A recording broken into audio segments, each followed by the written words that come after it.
ဒီလိုနေရာမျိုးမှာစာသင်နေရလိမ့်မယ်လို့ကျမကိုကျမတခါမှမတွေးထားမိခဲ့ဘူးဒါပေမဲ့အဖက်ဖက်မှာလိုအပ်မှုတွေရှိနေတဲ့ဒီဟာကလေးတွေရဲ့မျက်လုံးကိုတွေးလိုက်မိတဲ့အချိန်မှာကျမလှစ်လျူမရှုနိုင်ခဲ့ဘူးပိုကောင်းတဲ့အနာဂတ်ရဖို့အခွင့်အလမ်းနည်းတဲ့မျိုးဆက်တစ်ခုကိုမြင်လိုက်ရတော့ကျမတစ်ခုခုလုံးမရတော့မယ်ဆိုတာသိလိုက်တယ်ဒီမှာစာသင်ရတာတကယ်ကိုမလွယ်ကူလှပါဘူးကျမဆရာအတတ်တင်ပညာနဲ့ပတ်သက်ပြီးသင်တန်းတွေမတက်ဘူးတော့ကလေးတွေပညာရေးအတွက်ကျမထိထိရောက်ရောက်သင်ကြားပေးနိုင်ပါမလားလို့စိုးရိမ်မိတယ်ကျမရဲ့ចောင်းသားចောင်းသူတွေမှာတချို့ကသင်ယူရာမှာနှိပ်ကွေးတယ်သူတို့မှလည်းတစ်ဖက်ကအရွယ်နဲ့မမျှတဲ့လောကဓာတ်တွေကိုကြုံတွေ့နေရတယ်လေတော်တော်များများလက်ပလာနဲ့ဒီကိုရောက်လာကြတယ်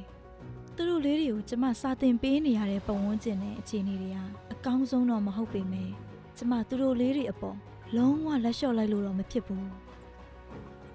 ဒီကလေးတွေမှာပညာရေးတွေမကတခြားလိုအပ်ချက်တွေအများကြီးရှိနေသေးတယ်သူတို့အပေါ်ဂရုစိုက်မှုနားလည်မှုနဲ့စိတ်ရှည်သိခံမှုတွေကိုလိုအပ်တယ်လို့တခါတလေမှသူတို့ရဲ့စိတ်ခံစားချက်ကိုတေချာနားထောင်ပေးမဲ့သူတယောက်အဖြစ်ရှင်းနေပေးဖို့လိုအပ်တာကိုလည်းတွေ့လာရတယ်သူတို့လေးတွေစိတ်ပင်ပန်းနေချိန်မှာဂရုစိုက်ဖို့အချိန်ပိုပေးရတာမျိုးပဲဖြစ်ဖြစ်စိတ်ခွန်အားဖြစ်စေမဲ့စကားလေးတစ်ခွန်းပဲဖြစ်ဖြစ်သူတို့နားမှာအတူတူရှိပေးရတာမျိုးပဲဖြစ်ဖြစ်လှုပ်ပေးတဲ့အောင်အကုန်လှုပ်ပေးဖို့ကြိုးစားမယ်တခါတလေကိုမေးမိတယ်သူတို့လေးတွေကပညာရေးနဲ့ပတ်သက်တဲ့အထောက်အပံ့လိုအပ်ချက်တွေအပြင်တခြားဘဝလိုအပ်ချက်တွေလည်းအများများပြီးအရွယ်နဲ့မလိုက်အောင်တွေ့ကြုံရတဲ့ကြီးမားလှတဲ့ရုန်းကန်မှုတွေနဲ့ရှင်ကျမဘက်ကလှုပ်ပေးနိုင်တဲ့အရာတွေကလုံလောက်မနေဘူးဆိုတာခံစားလာရတယ်ပြီးတော့သူတို့လေးတွေနားလည်အောင်သင်ကြားပေးနိုင်မယ်ဆရာမကောင်းတစ်ယောက်ကောဖြစ်နိုင်ပါမလားအဲ့ဒါတွေကြောင့်ဆက်မလုပ်နိုင်အောင်အရှုံးပေးခြင်းစိတ်တွေဖြစ်လာတယ်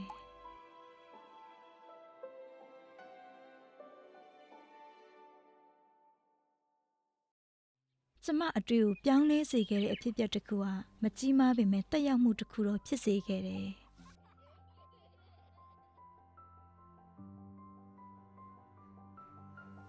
အခုဆိုအတန်းထဲမှာရှက်တက်ပြီးစကားလဲတဲ့ကလေးလေးဟာစကားတွေအများကြီးပြောလာပြီစာဖတ်ဖို့ခက်ခဲနေတဲ့ကလေးတွေစာဖတ်တက်လာပြီတချင်ကအပြုံးအရည်နေပြီးကြောက်တက်တဲ့ကလေးလေးဟာပထမဦးဆုံးအကြိမ်ပြုံးပြလာပြီ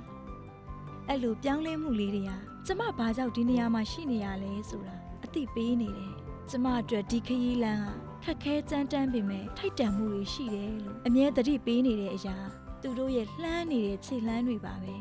သူတို့လေးတွေကအနာဂတ်ရဲ့မီးတောက်လေးတွေပါပြီးတော့အဲ့ဒီအနာဂတ်ကိုပို့ပြီးတောက်ပအောင်ပုံဖော်ပေးနိုင်မဲ့သူတွေလို့ကျမယုံကြည်တယ်ကျမပေးနိုင်တဲ့အရာတွေအများကြီးတော့မရှိပေမဲ့ကျမပြိုးထောင်ပေးတဲ့ကလေးတစ်ယောက်ချင်းစီတိုင်းကကျမထွန်းညှိပေးလိုက်တဲ့မီးတောက်တစ်ခုစီလိုပဲပိုမိုတောက်ပကောင်းမွန်တဲ့အနာဂတ်ကိုတည်ဆောက်နိုင်မယ်လို့ကျမယုံကြည်တယ်